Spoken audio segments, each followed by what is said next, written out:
So, hi guys! Dahil wala akong makontent ngayon at yung na-edit ko na dapat i-upload ko ay nakurap, ito na lang. May share na lang ako sa inyo. So, ayan, kinuha ko na siya sa ref. Itong Keto Milk. Keto Milk Chocolatey Chip. Ayan, nabili namin to sa SNR. And nakita ko siya na keto siya. So, ayan. And tinignan ko na rin yung ingredients niya.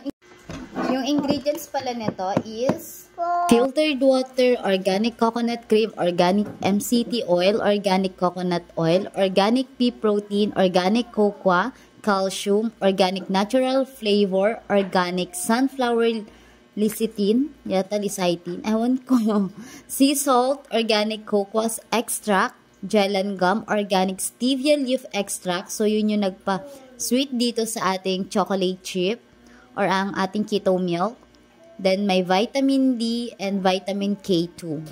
Made with organic coconut cream. Kaya naman yung mga ingredients niya talaga namang coconut and organic talaga siya. Ayan na pala yung nutrition facts niya para mabasa nyo din at yung buong ingredients niya. Ganito yung ano niya sa loob. And hindi ko pa siya nabubuksan. Open natin. Ang amoy naman niya is para siyang Chucky. Kung alam nyo yon, siguro naman alam nyo yon kasi Pilipino tayo. Natin. Ay, wait. Ayan, binalik ko muna, then sinake ko. Tingnan natin kung mag-iba ko yun. Ay, ganun pa rin. Konti lang. So, try natin.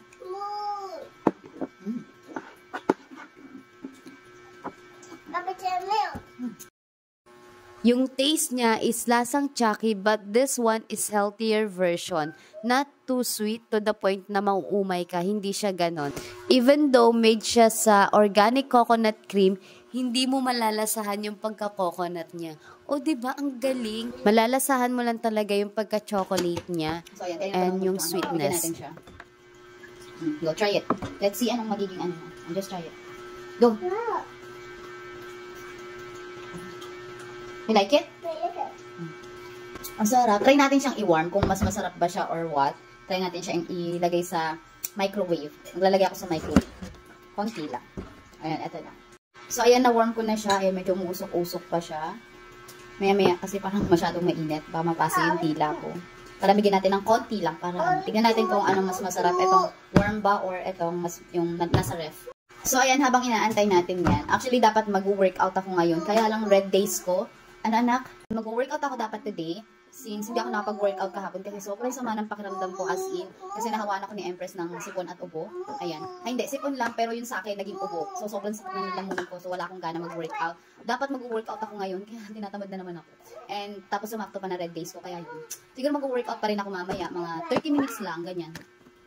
Para lang hindi masira yung ano ng katawan ko, yung routine ng katawan ko, ganun. Para hindi ako tamarin sa susunod ng mga araw, diba?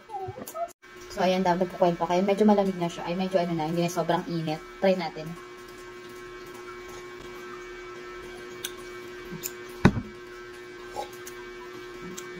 Parang mas bet ko siya ng, ano, mainit.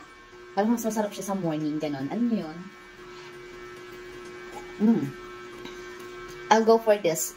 Warm. Or hot chocolate, parang ganon. And kung pang-refreshing naman, lalo na ngayon, it's summer na. Ayan, pwedeng-pwede to. Yan, malamig siya. So, kung naghahanap ka pa ng pwede mong i-add sa iyong keto drinks or low-carb diet, perfect to, lalo na pang breakfast or pang snacks. At kung sawa ka na sa purong coffee lang, ayan, go for the chocolate, chocolate chip. Yan. And kung fan ka din ng chocolate with milk, go for this one. Pero kung hindi naman, wag na lang. Pasok na pasok sa low-carb dahil lahat ng ingredients niya is organic. Yung price naman po niya is 280 and 1 liter na po siya. Kaya titipirin ko talaga to. Char. Hindi lang din po pala chocolate yung flavor nila. Meron pa pong dalawa akong nakita doon. Vanilla and cinnamon. Pero hindi ko na kinuha yun kasi medyo namahalan na ako dito sa 280 na isang or 1 liter. So, ayun lang for today yung gusto kong i-share sa inyo. And comment nyo na din sa akin kung natikman nyo na ba to or natikman nyo na yung other variant nila or kung ano sa tingin nyo yung pinakamasarap na flavor. Yun lang. Thank you for watching and stay healthy, stay low carb. Bye!